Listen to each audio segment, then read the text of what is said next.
পাইলে নিরালায় গো নবী, পাইলে নিরালায়, পাইলে নিরালায় গো নবী, পাইলে নিরালায়। দুই কদমে চুমু খাবো, দুই কদমে চুমু খাবো, চরণ দুলি মাখবো গায়, পাইলে নিরালায় গো নবী, পাইলে নিরালায়। বলতে পারেন না? পারেন কি? বললে কি গুনাহ হবে? গুনাহ হবে না। আমি লম্বা গজল বলবো না, একটু দয়া করে বলেন। গান বাজনা তো প্রচুর বলেন আপনি, একটু এরা বলেন, পাইলে নিরালায় গো নবী, পাইলে নিরালায়। জবান খোলেন, পাইলে নিরালায় গো নবী, পাইলে নিরালায়।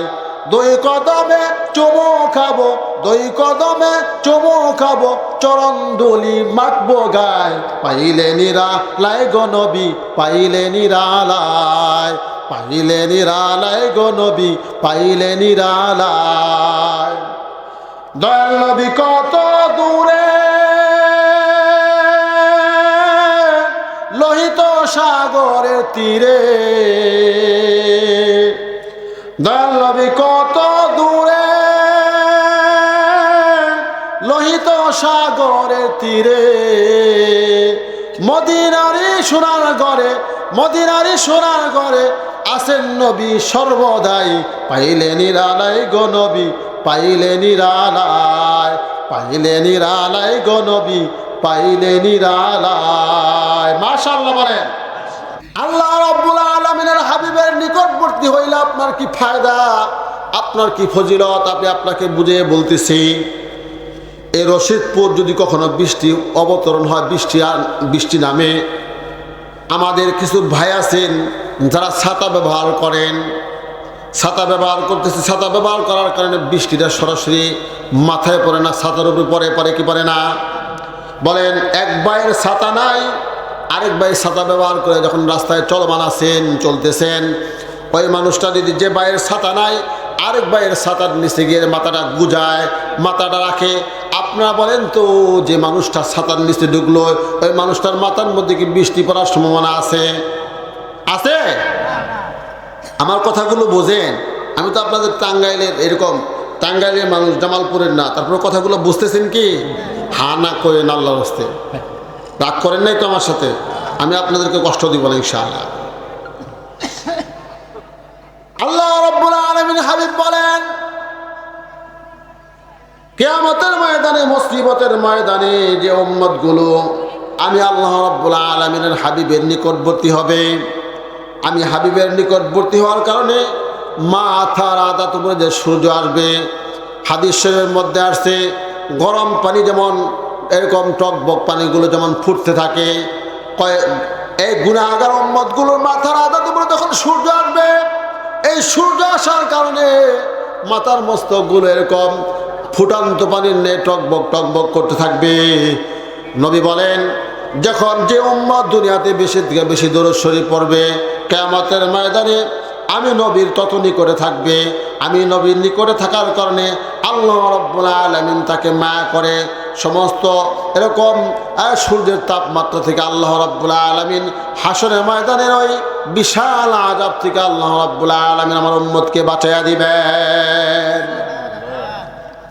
তাহলে আপনি যদি নবীজির নিকটবর্তী হতে চাই, নবীজি কিয়ামতের ময়দানে আমাকে আপনাকে শাফায়াত করবেন, এতটুকু আশা যদি আপনি রাখি, তাহলে বলেন তো আমাদের এই দরুদ শরীফটা বেশি থেকে বেশি পড়ার দরকার আছে কি নাই? তিরমিজি শরীফের মধ্যে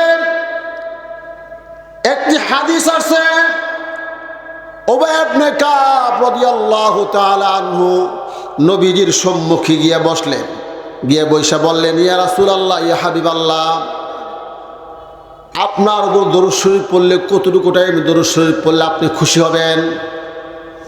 মা নবীকে উবাই ইবনে কাব রাদিয়াল্লাহু তাআলা আনহু জিজ্ঞাসা করতেছেন, ও মায়ের নবী, আপনার উপর যদি দরুদ শরীফ পড়ি কতটুকু টাইম পড়লে আপনি খুশি হবেন? মা নবী বলেন, উবাই ইবনে কাব, তুমি যদি চাও যত বেশি দরুদ শরীফ পড়বা তত তোমার জন্য ফায়দা। এটা যত বেশি পারো তুমি দরুদ শরীফ পড়ো। উবাই ইবনে কাব বলেন, ও মায়ের নবী, আমার যে সময় আছে এই সময়টাকে আমি 4 ভাগ করলাম। 4 ভাগ করে 3 ভাগ অন্য অন্য তাসবিহ তাহলিল আমি তো করবো, জিকির আজকার করবো, আর 1 ভাগ সময় আপনি নবীর প্রতি দরুদ শরীফ পড়বো। তাতে কি হবে? আল্লাহ নবী বলেন, হ্যাঁ তুমি করতে পারো, কিন্তু তার চেয়েও যদি বেশি দরুদ শরীফ আমি নবীর প্রতি পড়ো তোমার কোনো ক্ষতি হবে না, বরং তোমার লাভ হবে। ওই আপনি কাব বলেন, ইয়া রাসূলুল্লাহ, ইয়া হাবিবাল্লাহ, তাহলে আমি আমার সময়টাকে 3 ভাগ করলাম। ইয়া রাসূলুল্লাহ, ইয়া হাবিবাল্লাহ, এই 3 ভাগের মধ্যে 2 ভাগ অন্য অন্য জিকির আজকার তাসবিহ তাহলিল করব, 1 ভাগ আপনার প্রতি দরুদ শরীফ পড়ব। তাহলে কি আপনি খুশি হবেন? আপনার হক আদায় হবে, আপনার প্রতি দরুদ শরীফ পড়ার হকটা আদায় হবে। মা নবী বলেন, তুমি পড়তে পারো, কিন্তু তার থেকেও যদি বেশি পড়ো কোনো ক্ষতি নাই, বরং আল্লাহ রাব্বুল আলামিন তোমাকে আরো বেশি জাযা দান করবেন। উবাই ইবনে কাব বলেন, ইয়া রাসূলুল্লাহ, ইয়া হাবিবাল্লাহ, তাহলে আমার সময়টাকে আমি 2 ভাগ করলাম। ইয়া রাসূলুল্লাহ, ইয়া হাবিবাল্লাহ, 1 ভাগ অন্য অন্য তাসবিহ তাহলিল জিকির আজকার করব, আর 1 ভাগ ওই সময়টুকু আমি আপনার প্রতি দরুদ শরীফ পড়ব। তাহলে কি চলবে ইয়া রাসূলুল্লাহ?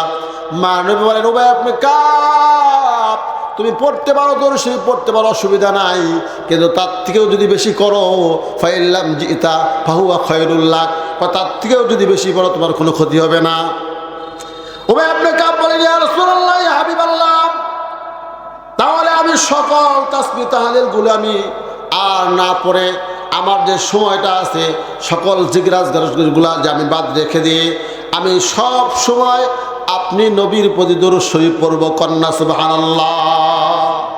মা নবী ওই আপনি বলেন, আসাবি, তুমি যদি এই নিয়ত করে থাকো সব সময় আমি নবীর প্রতি দরুদ শরীফ পড়বা, তাহলে আল্লাহ রাব্বুল আলামিন আমি নবীর পক্ষ থেকে তোমাকে 2টা পুরস্কারের ঘোষণা দিলাম।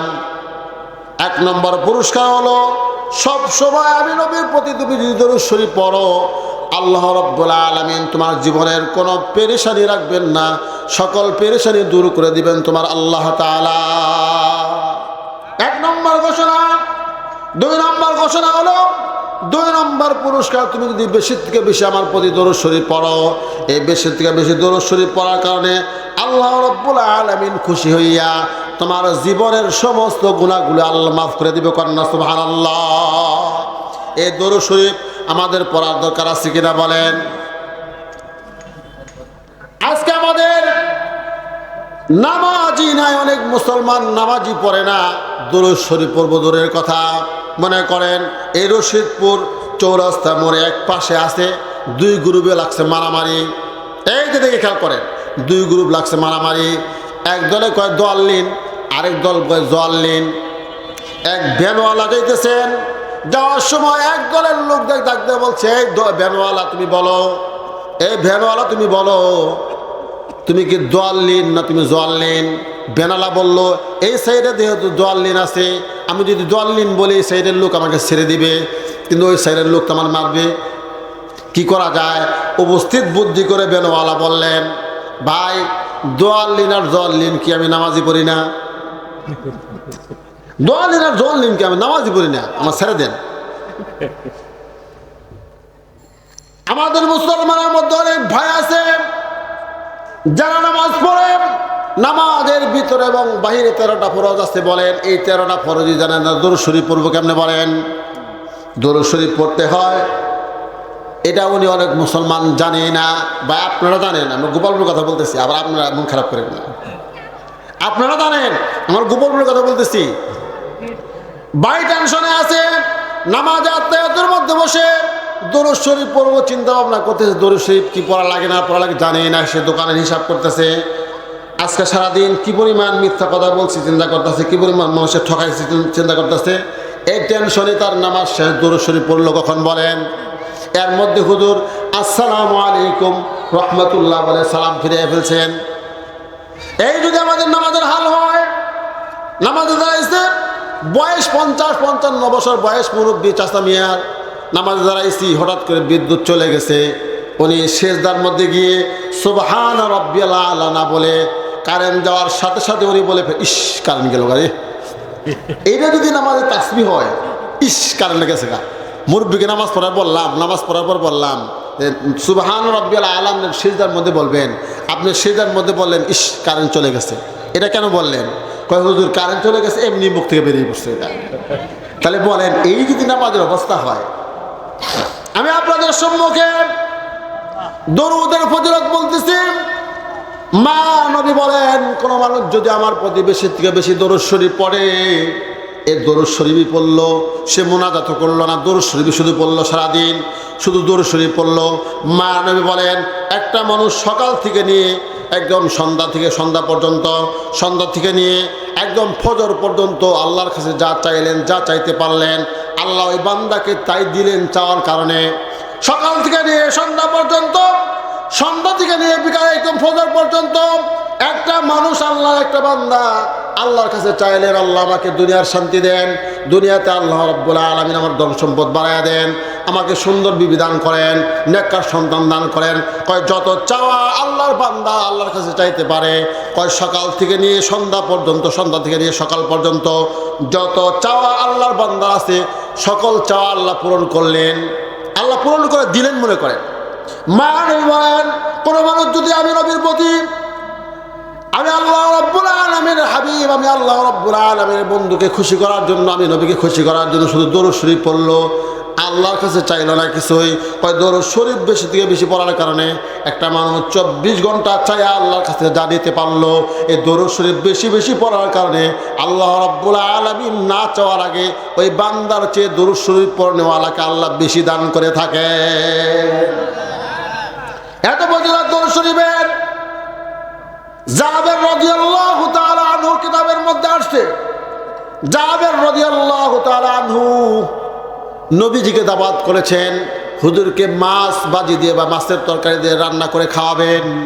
উনি বাজার থেকে মাছ ক্রয় করলেন, মাছ আনার পরে জাবের রাদিয়াল্লাহু তাআলা আনহুর বিবিকে দিলেন, বিবি নাও, নবীজি আসবেন, আমার মার নবী আসবেন, দয়ার নবী আসবেন, রহমাতুল্লিল আসবেন, রহমাতুল্লিল আলামিন আসবেন, নেও ওই মাছটাকে রান্নার ব্যবস্থা করো।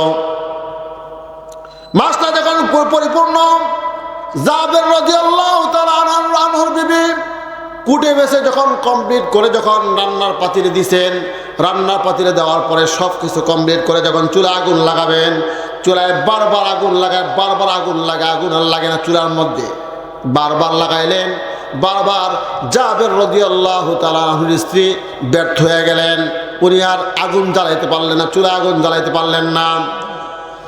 স্বামীকে ডাক দিলেন, জাবেরকে ডাক দিলেন, আমার স্বামী আপনি এদিকে আসুন। জাবের রাদিয়াল্লাহু তাআলা আনহু আর বিবির ডাকে সাড়া দিলেন, বিবি ডাকে সাড়া দিয়ে বললেন, বলো বিবি, রান্নার কাজ কি সম্পন্ন হয়েছে? কই কোত্থেকে রান্নার কাজ সম্পন্ন হবে? কতক্ষণ সময় যাবত আমার এই মাছ রান্না করতে গিয়ে আমি চুলার মধ্যে আগুন লাগাই, চুলার মধ্যে কোনো আগুন লাগে না। জাবের রাদিয়াল্লাহু তাআলা বলেন, ঠিক আছে আমি চেষ্টা করে দেখি। উনি কয়েকবার চেষ্টা করলেন আগুনটা লাগাবার জন্য, আগুন ধরাই দেওয়ার জন্য, চুলায় আগুনটা লাগানোর জন্য। জাবের রাদিয়াল্লাহু তাআলা আনহু বলেন, আমিও বারবার আগুন চুলাতে দেওয়ার জন্য চেষ্টা করতেছি, যখন আগুনটা জ্বালাইয়া চুলার মধ্যে দেওয়ার সাথে সাথে চুলায় আগুনটা নিভে যায়। এই ঘটনাটা জাবের রাদিয়াল্লাহু তাআলা আনহু দৌড়ায় নবীর কাছে গেলেন, মা নবীকে ডাকতে বলেন, ইয়া রাসূলুল্লাহ, ইয়া হাবিবাল্লাহ, আমি আপনাকে দাওয়াত করেছি, দাওয়াত খাওয়ানো তো হয়তো সম্ভব হচ্ছে না গো ইয়া রাসূলুল্লাহ। কেন জাবের, দাওয়াত খাওয়াবা কেন সম্ভব হচ্ছে না? ইয়া রাসূলুল্লাহ, বাজার থেকে একটা মাছ ক্রয় করে নিয়ে আসছে আপনার জন্য, কোটা বাছা কমপ্লিট করার পরে যখন রান্নার কাজে আমার বিবি ব্যস্ত আছে, এই কোটা ভাজা কমপ্লিট করার পরে যখন চুলার মধ্যে দিছে, চুলায় আগুন লাগায়, কিন্তু চুলায় তো আগুন লাগে না। আমিও বারবার চেষ্টা করলাম, চুলার মধ্যে কোনো আগুন লাগে না। ইয়ার দুনিয়ার আগুন কেন? দুনিয়ার এমন কোন আগুন নাই যে আগুনে মাছকে জ্বালাইতে পারে, কারণ আমি নবীকে খুশি করার জন্য অনবরত বেশি পরিমাণে মাছ দরুদ শরীফ পড়তেছে। আপনারা বলেন, এই মাছ দরুদ শরীফ পড়লে যদি দুনিয়ার আগুন থেকে বাঁচাইতে পারে, মাছ বাঁচতে পারে, আমি আপনি আল্লাহ রাব্বুল আলামিনের আদরের বান্দা, নবীজির উম্মত, আমি আপনি যদি নবীজির প্রতি দরুদ শরীফ পড়ি, আমরা কি জাহান্নাম থেকে বাঁচতে পারবো না? বলেন, জাহান্নাম থেকে বাঁচতে পারবো না ইনশাআল্লাহ? বেশি থেকে বেশি দরুদ শরীফ পড়ব। আপনি যদি বেশি থেকে বেশি দরুদ শরীফ পড়েন, আল্লাহর কাছে আপনার সন্তানের কল্যাণের জন্য দোয়া করার দরকার নাই। আপনার সংসারে আয় বরকতের জন্য দোয়া করা দরকার নাই। কয় আপনি দরুদ শরীফ পড়তে থাকবেন, দরুদ শরীফ পড়তে থাকবেন। কয় যত বেশি দরুদ শরীফ পড়বেন আল্লাহ রাব্বুল আলামিন আপনার খাজানার মধ্যে অপুরন্ত রহমত বরকত দিয়ে আল্লাহ পরিপূর্ণ করে দিবেন। কন্যা সুবহানাল্লাহ। দরুদ শরীফের এত ফজিলত, আল্লাহ রাব্বুল আলামিনের এক ওলি আল্লামা শিবলি নোমানী রহমাতুল্লাহি আলাইহি উনি এক ঘটনা বর্ণনা করেন। আপনাদেরকে খেয়াল করে শুনতে হবে বিষয়টা। আল্লাহর নবী, আল্লাহর ওলি শিবলি নোমানী রহমাতুল্লাহি আলাইহি উনি হজ্জে বাইতুল্লাহ হজ করার জন্য গিয়েছেন। দেখেন এক যুবক খানা খাইতে গিয়ে খানার দোয়াটা পড়ে না, দরুদ শরীফ পড়ে। মসজিদে ঢুকতে গিয়ে মসজিদে ঢোকার দোয়াটা পড়ে না, দরুদ শরীফ পড়ে। মসজিদ থেকে বের হওয়ার সময় মসজিদ থেকে বের হওয়ার সময় দোয়াটা পড়ে না, দরুদ শরীফ পড়ে। ছেন্ডেল্লা পায়ে দেওয়ার সময় দোয়া দরকার, দোয়া পড়ে না, সে দরুদ শরীফ পড়ে। যত কাজ আছে সকল কাজ উনি দরুদ শরীফের মধ্যে দরুদ শরীফ পড়েন, দরুদ শরীফ পড়েন। শিবলি নোমানী রহমাতুল্লাহি আলাইহি 3 দিন অবজারভেশন করলেন। 3 দিন তাকে দেখলেন এই যুবক রশিদপুর রামদেব বাড়ি চৌরাস্তা মোড়ের যুবক ভাইরা আমার, দেখেন তো আপনি এখান থেকে কোনো আমল নিতে পারেন কিনা। ভাই গো, দুনিয়াতে বহুত আপনি গুনাহ করে ফেলেছেন, আপনি গুনাহ করে ফেলেছি। আপনি যদি এই গুনার জিন্দিগিটা নিয়ে পরকালীন জিন্দিগিতে যদি আপনি রওনা করি, ভাই আমার আপনার সম্মুখে কিন্তু মৃত্যু এক ঘাটি আছে, কবর এক ঘাটি আছে, হাসর এক ঘাটি আছে, মিজান এক ঘাটি আছে। আপনি যদি এই গুনাহ করা অবস্থায় যদি আপনি এই ঘাটিগুলো পাড়ি দিতে থাকি, একটা সময় গুনাহের কারণে আমার আপনার মৃত্যুর টাইমে কলমা নসিব নাও হতে পারে, কবরের মধ্যে আমরা আযাব হতে পারে গুনাহের কারণে। আল্লাহ রাব্বুল আলামিন বলেন, ইন্নাহু মাইয়াতি রাব্বাহু মুজরিমান ফাইন্না লাহু জাহান্নাম লা ইয়ামুতু ফিহা ওয়া লা ইয়াহইয়া। আল্লাহ বলেন, ইন্নাহু নিশ্চয় মাইয়াতি রাব্বাহু মুজরিমান, আমি আল্লাহর সাথে সাক্ষাৎ করলো মুজরিমান পাপিষ্ঠ অবস্থায়। আল্লাহ বলেন আমার কোনো বান্দা এমন তো অবস্থায় আমি আল্লাহর সাথে সাক্ষাৎ করলো, মুজরিম পাপিষ্ঠ অবস্থায় আমি আল্লাহর সাথে সাক্ষাৎ করলো, ফাইন্না লাহু জাহান্নাম, আমি আল্লাহ রাব্বুল আলামিন তার সাক্ষাৎকে গ্রহণ না করে আমি আল্লাহ তাকে জাহান্নামে নিক্ষেপ করবো। কন্না নাউযুবিল্লাহ। আল্লাহ রাব্বুল আলামিন বলেন, শুধু কি তাই আমি জাহান্নামে দিব আমার বান্দাকে, তা না, কিন্তু না। আল্লাহ রাব্বুল আলামিন বলেন, লা ইয়ামুতু ফিহা ওয়া লা ইয়াহইয়া। আল্লাহ বলেন শুধুমাত্র কেবলমাত্র আমার বান্দাকে আমি জাহান্নামে দিবই না, লা ইয়ামুতু ফিহা ওয়া লা ইয়াহইয়া, জাহান্নামের মধ্যে আমার বান্দার মৃত্যু হবে না, এরকম মরবেও না, বাঁচবেও না, এমন অবস্থার মধ্যে আমি আল্লাহ রেখে দিব। বলেন এই গুনাহ করা অবস্থায় যদি আপনি মৃত্যুবরণ করি, আমাকে আল্লাহ জাহান্নামে দিবেন? জাহান্নামের শাস্তি তো প্রখর, আপনি মরবেনও না, আপনি বাঁচবেনও না, বাঁচা বলার মাঝে আপনি থাকবেন। বলেন কত ভয়ঙ্কর সেদিন আমার আপনার পরিস্থিতি হবে।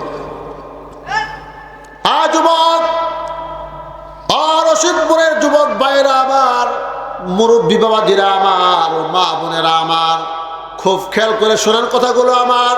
আমি আপনাদের সম্মুখে দরুদের ফজিলত বলতেছি, দরুদের ফজিলত বলতেছি। আল্লাহ ওলি এরকম শিবলি নোমান রহমতুল্লাহি আলাইহি যুবককে ডাক দিয়ে 3 দিন দেখলেন যুবক সব সময় সব দোয়া বাদ রেখে উনি শুধু দরুদ শরীফ পড়েন, দরুদ শরীফ পড়েন।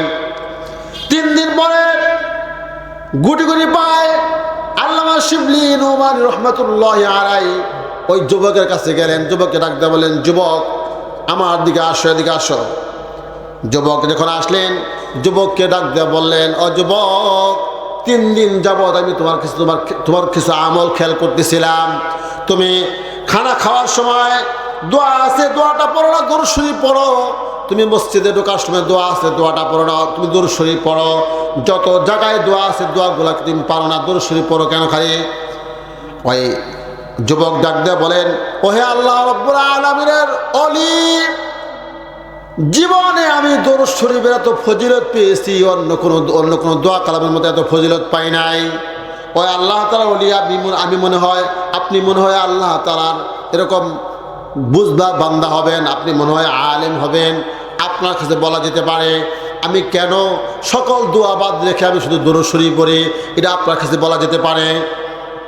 শিবলি রহমান রহমতুল্লাহ আলাইহি বলেন, যুবক, হ্যাঁ তুমি বলবা, এই জন্যই তো আমি তোমার কাছে শুনতে চাইতেছি, তুমি বলো কেন সব দোয়া বাদ রেখে তুমি শুধু দুরূদ শরীফ পড়ো?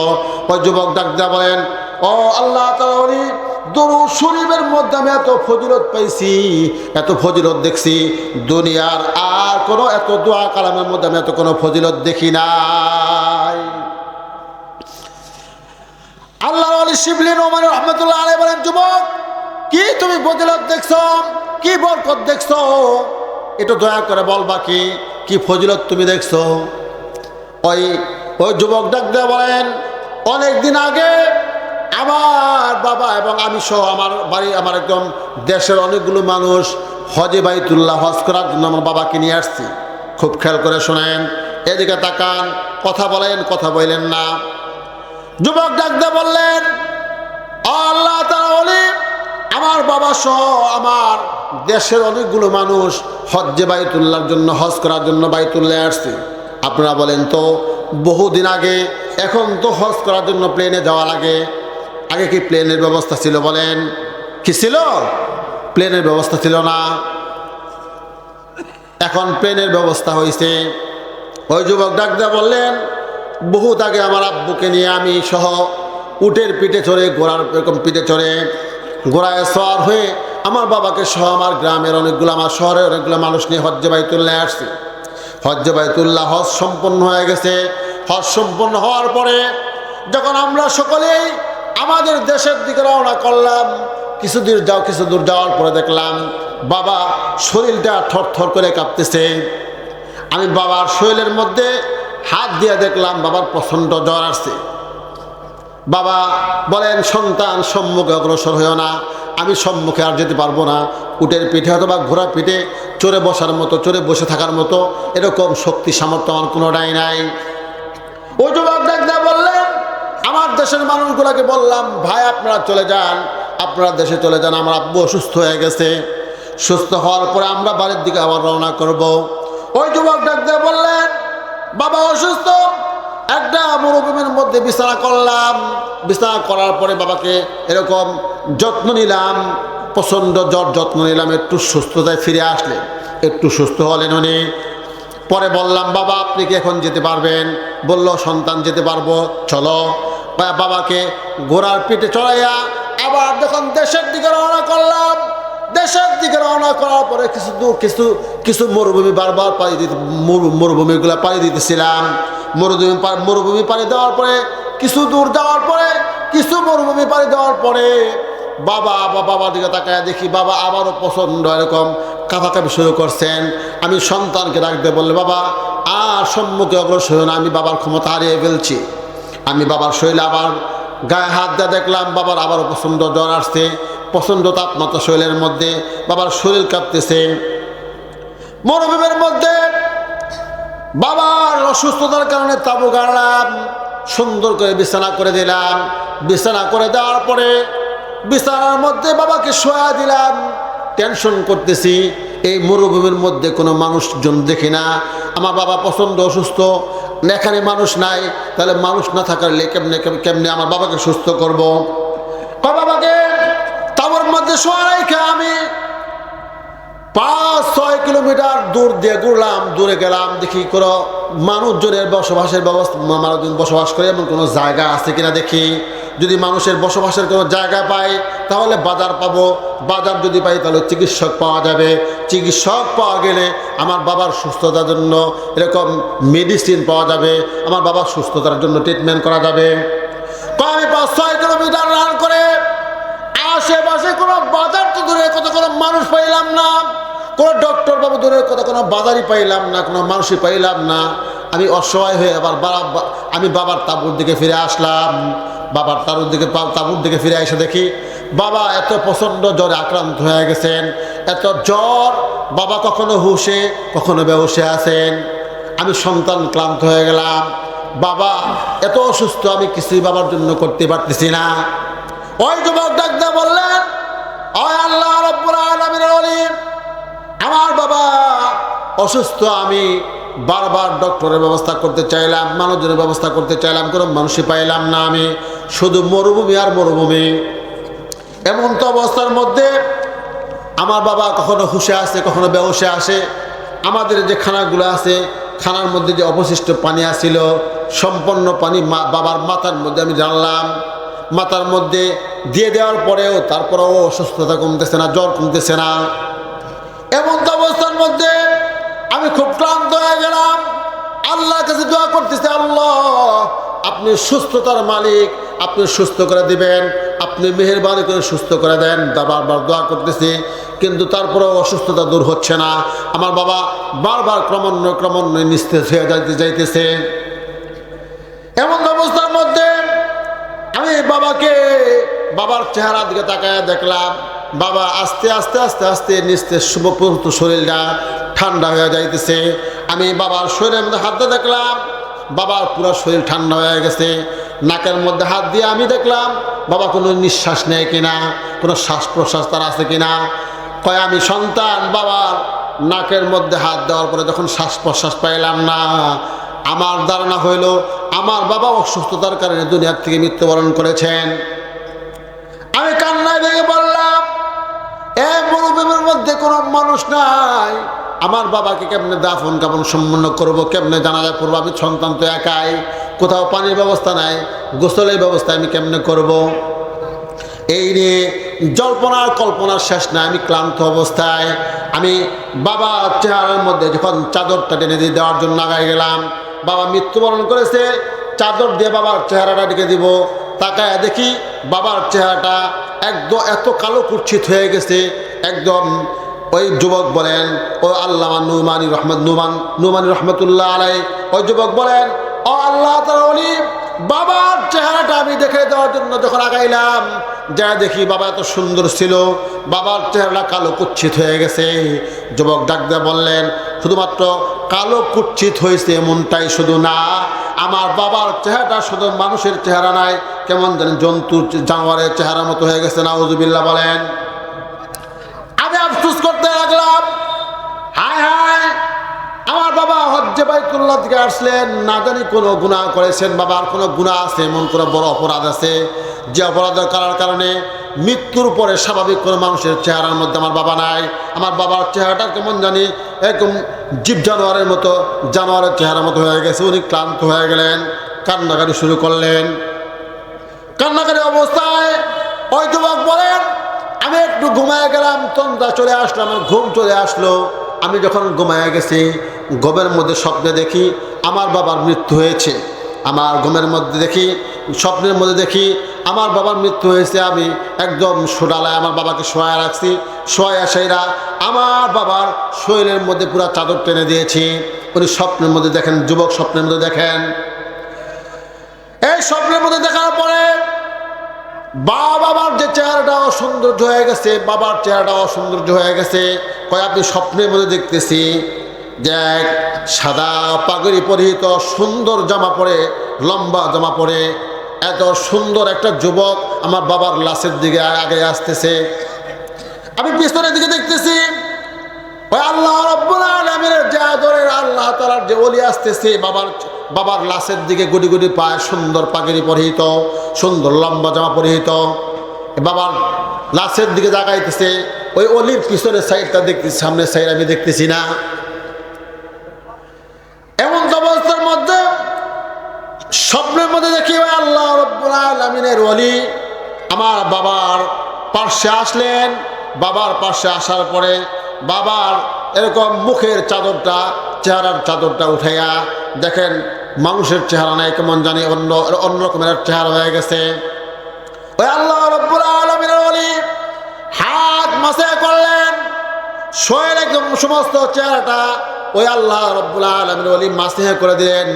ওই স্বপ্নের মধ্যে দেখলাম ওই আল্লাহ রাব্বুল আলামিনের ওলি আমার বাবার চেহারা যখন মাসে করলেন, মাসে করতে দেরি হয়েছে, ওই আল্লাহ রাব্বুল আলামিনের ওলির হাতটা আমার বাবার চেহারার উপরে ঘুরাইতে দেরি হয়েছে। আমার বাবার চেহারাটা পূর্ণিমার চাঁদের চেয়ে সুন্দর হতে দেরি হয় না। এইটা সুবহানাল্লাহ আওয়াজ, সর্বনাশ।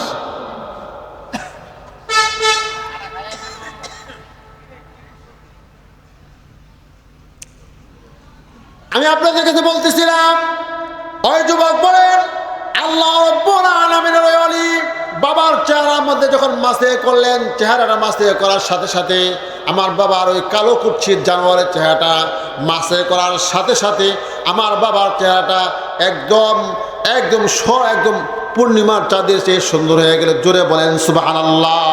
তারপরে ওই যুবককে বললেন, যুবক দেখো তো আমার চেহারাটা দেখে চিনো কিনা, দেখো তো আমাকে চিনো কিনা, চেহারাটা দেখে তুমি চিনো কিনা দেখো। যুবক বলেন, আমি তার চেহারা দিকে তাকায় দেখি এত সুন্দর মানুষ আমার জিন্দেগিতে আমি কখনো দেখি নাই। এত সুন্দর মানুষ, এত সুন্দর চেহারার অধিকারী উনি। তারপরেও আমি চিনতে পারলাম না। ওই আল্লাহ রাব্বুল আলামিনের ওলিকে বললাম, আপনার চেহারা অনেক সুন্দর, জীবনও আমি কখনো আমার জীবনের তোর আমি কখনো এত সুন্দর চেহারা মানুষ দেখি নাই। আমি তারপর আপনাকে চিনলাম না, মেহেরবানি করে দয়া করে আপনি আপনার পরিচয়টা বলেন। ওই যুবককে রাখতে বললেন, এই যুবক আমি আর কেউ নয়, আমি হলাম রাহমাতুল লিল আলামিন নবী মুহাম্মদুর রাসূলুল্লাহ। সকলে বলি সাল্লাল্লাহু আলাইহি ওয়াসাল্লাম। আল্লাহ নবী ওই যুবক বলে, ইয়া রাসূলুল্লাহ, ইয়া হাবিবাল্লাহ, আমার বাবা মরুভূমির মধ্যে মৃত্যুবরণ করেছেন, আল্লাহর ডাকে সাড়া দিয়ে চলে গেছেন। মরুভূমির মধ্যে কোনো মানুষ পাইলাম না, আমি পাইলাম না। ইয়া রাসূলুল্লাহ, ইয়া হাবিবাল্লাহ, আপনি কেমনে সংবাদ পাইলেন গো নবী? আপনি কেমনে বুঝলেন গো নবী আমার বাবা মৃত্যুবরণ করেছে? আল্লাহর নবী বলে, যুবক তুমি জানো না আল্লাহ রাব্বুল আলামিনের কিছু বিশেষ ফেরেশতা আছে। এই ফেরেশতাগুলো দুনিয়ার যে জায়গায় বসে আমি নবীর প্রতি দুরূদ শরীফ পড়ে, ওই যুবকের যে দুরূদ শরীফ পড়লো তার বাবার নাম, তার নাম সহ মদিনার রওজায় বিশেষ বিশেষ ফেরেশতাগুলো আমি নবীর কানে পৌঁছে দেয়। কন্যা সুবহানাল্লাহ। পাইলে নিরালায় গো নবী, পাইলে নিরালায়, পাইলে নিরালায় গো নবী, পাইলে নিরালায়।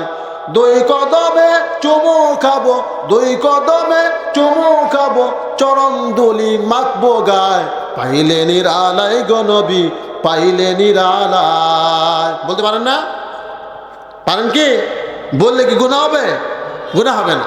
আমি লম্বা গজল বলবো না, একটু দয়া করে বলেন। গান বাজনা তো প্রচুর বলেন আপনি, একটু এরা বলেন, পাইলে নিরালায় গো নবী, পাইলে নিরালায়। জবান খোলেন, পাইলে নিরালায় গো নবী, পাইলে নিরালায়।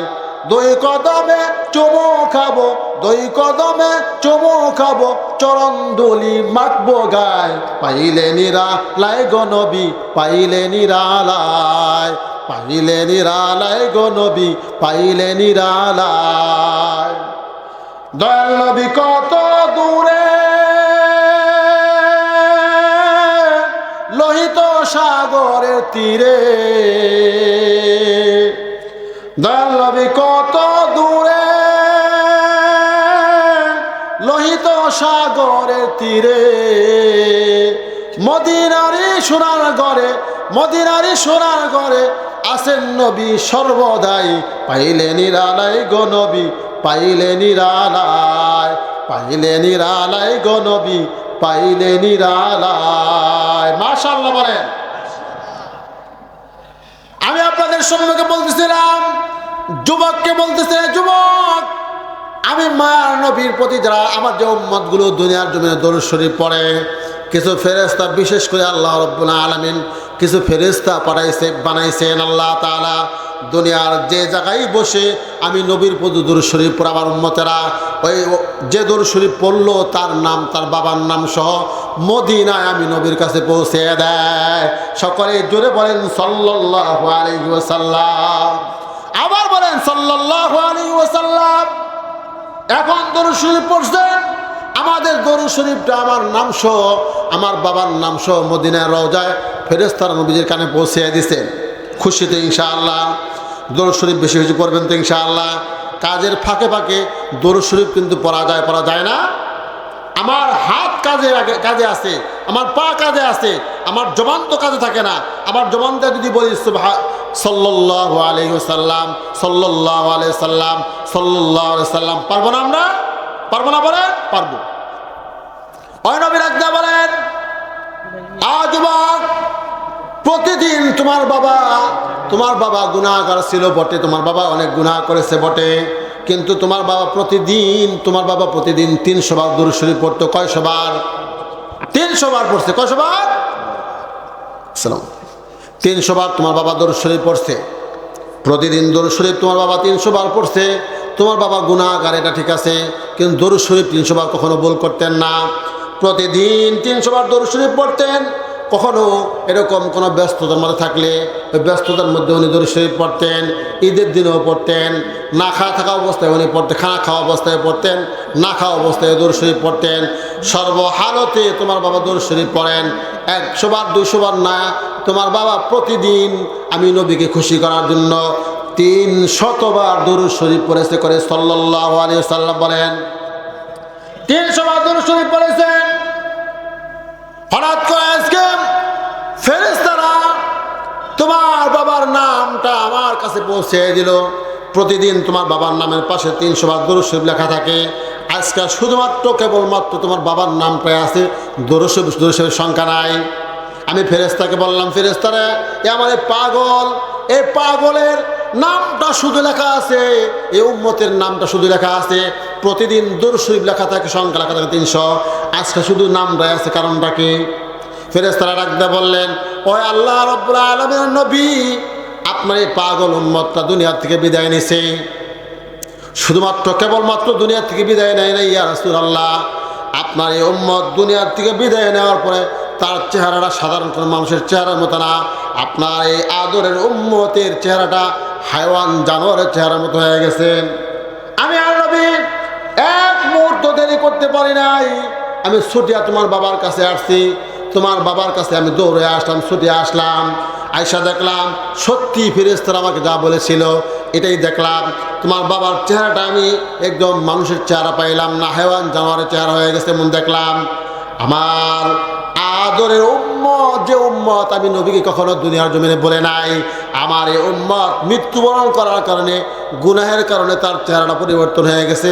আমি নবীকে থাকতে পারি না। আয়েশা, আমি নবী আসলাম, আমি আসার পরে তোমার বাবার চেহারার মধ্যে মাসে করে দিলাম। মাসে করে দেওয়ার আল্লাহ রাব্বুল আলামিন মাসে করার সাথে সাথে, আমার হাত দিয়ে মাসে করার সাথে সাথে তোমার বাবার চেহারাটা পরিবর্তন করে আবারও সুন্দর চেহারার অধিকারে আল্লাহ করে দিয়েছেন। কন্যা সুবহানাল্লাহ। সবসময় দরুদের মধ্যে থাকবেন আপনি। আপনি আল্লাহ রাব্বুল আলামিনের কাছে চাবেন, কি চাবেন, কতটুকু আপনি চাইতে পারবেন। আল্লাহ আমাকে আপনি রোজগারে বরকত দান করবেন, কামাই রুজির মধ্যে বরকত দান করবেন, জাহান্নাম থেকে মুক্তি দিবেন। আল্লাহ সংসারের মধ্যে বরকত দেন, ছেলে মেয়েদেরকে দিনদার বানিয়ে দেন, স্ত্রীকে রাবিয়া বস্তির মতো বানিয়ে দেন। এত দোয়া করবেন আপনি। দোয়া করতে করতে সকল দোয়া যদি আপনাকে আল্লাহ রাব্বুল আলামিন কবুল করে নেয়, সকল দোয়া আপনার কবুল করলো, আপনি আর কি চাইতে পারলেন আল্লাহর কাছে? আল্লাহ রাব্বুল আলামিনের গোলাম আমরা, আল্লাহ আমাদের মালিক। গোলাম আর মালিকের কাছে কতটুকু চাইতে পারে? সারাদিন 24 ঘন্টা একটা বান্দা যদি আল্লাহ রাব্বুল আলামিনের কাছে সব সময় আল্লাহর কাছে চায়, যত চাওয়া আছে সব চাওয়া যদি আল্লাহ পূরণ করে দেয়, সব চাওয়া আল্লাহ রাব্বুল আলামিনের বান্দা পূরণ করে দিতে পারে। এই চাওয়াটা যদি আল্লাহ কোনো বান্দা দুরূদ শরীফ পড়ে, বারবার দুরূদ শরীফ পড়ে, যদি না চায়, না চাওয়ার কারণে আল্লাহ রাব্বুল আলামিন ওই বান্দার চেয়ে বেশি আল্লাহ দান করে থাকেন। কন্যা সুবহানাল্লাহ।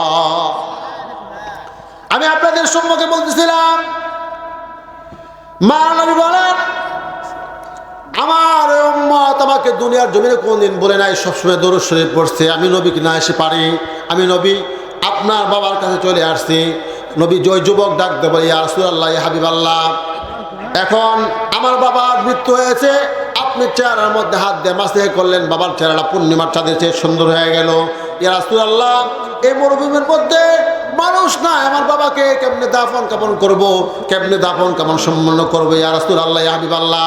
যুবককে বললেন, এই যুবক আমার দিকে তাকাও, এই যুবক তুমি টেনশন করিও না, তুমি শুধুমাত্র সকাল হওয়ার অপেক্ষায় থাকো। দলে দলে আল্লাহ রাব্বুল আলামিন আল্লাহ রাব্বুল আলামিন তোমার বাবার জানাজায় মানুষ পাঠিয়ে দিবে দলে দলে, চতুর্দিক থেকে তোমার বাবার জানাজার নামাজে আল্লাহ লোক পাঠিয়ে দিবে। কন্যা সুবহানাল্লাহ। ওই যুবক ডাক দিয়ে বললেন, নবী স্বপ্নের মধ্যে চলে গেলেন, স্বপ্ন আমার ভেঙে গেল। স্বপ্ন ভাঙার পরে রাত্রি গভীর, আমি বারবার নামাজ পড়তেন, সময় কাটাচ্ছিলাম, বারবার নফল নামাজ পড়তেছিলাম, আর দোয়া করতেছিলাম, কোরআন তেলাওয়াত লম্বা করতেছিলাম। ফজর নামাজ যখন পড়তেছিলাম কোরআন তেলাওয়াত লম্বা করতেছিলাম। পিছনে দেখলাম কোনজন মানুষের আওয়াজ শুনতে পাইলাম। আমি ফজর নামাজের মধ্যে দাঁড়ানো অবস্থার মধ্যে আছি, বারবার মানুষের আওয়াজ পিছনে শুনতে পাইলাম। কেরাতটা আমি সর করে দিয়ে নামাজ সম্পূর্ণ করলাম। নামাজ সম্পূর্ণ করার পরে আমি তাকায়া দেখলাম এমন কোনো দিক নাই যে দিক থেকে আমার বাবার জানাজার নামাজ পড়ার জন্য, এমন কোনো দিক নাই যে দিক থেকে মানুষ হুমড়ি খেয়ে একদম পঙ্গু পালের মতো আসতেছে না, এমন কোনো দিক আমি পাইলাম না। সকল দিক থেকে আমার বাবার জানাজার নামাজের জন্য মানুষ একদম দলে দলে আসতেছে। ওই লোকগুলো যখন আসলেন, আসার পরে ডাকতে বললাম, প্রিয় উপস্থিতি আপনারা বলেন, এই মরুভূমির মধ্যে কোনো মানুষ নাই, কোনো জন নাই। আমার বাবা অসুস্থ হওয়ার কারণে কোনো বাজারও, আমি 5-6 কিলোমিটার মধ্যে কোনো বাজারও পাইলাম না। আজকে যে আমার বাবা মৃত্যুবরণ করেছে, এখানে জানাজার নামাজ পড়ানো হবে, এখানে আপনার এই সংবাদটা আপনি পাইলেন কোথায় আপনারা? সকল উপস্থিত লোকজন, সকল লোকজন এক বাক্যে বললেন, কে যেন এলান করলেন, কে যেন বললেন, তোমরা কি তোমাদের জীবনের সমস্ত গুনাহগুলো মাফ করাইতে চাও নাকি? এ এলান করলেন। আমরা সকলেই বিছানার থেকে উঠে বসলাম। বিছানার থেকে উঠে বসার পরে আবার এলান করলেন, তোমরা সকলেই যদি তোমাদের জীবনের গুনাহগুলো মাফ করাইতে চাও, তাহলে ওই মরুভূমির মধ্যে আল্লাহ রাব্বুল আলামিনের এক ওলি, আল্লাহ রাব্বুল আলামিনের এক প্রিয় বান্দা আছে, মৃত্যুবরণ করেছে, আল্লাহর ডাকে সাড়া দিয়ে চলে গেছে।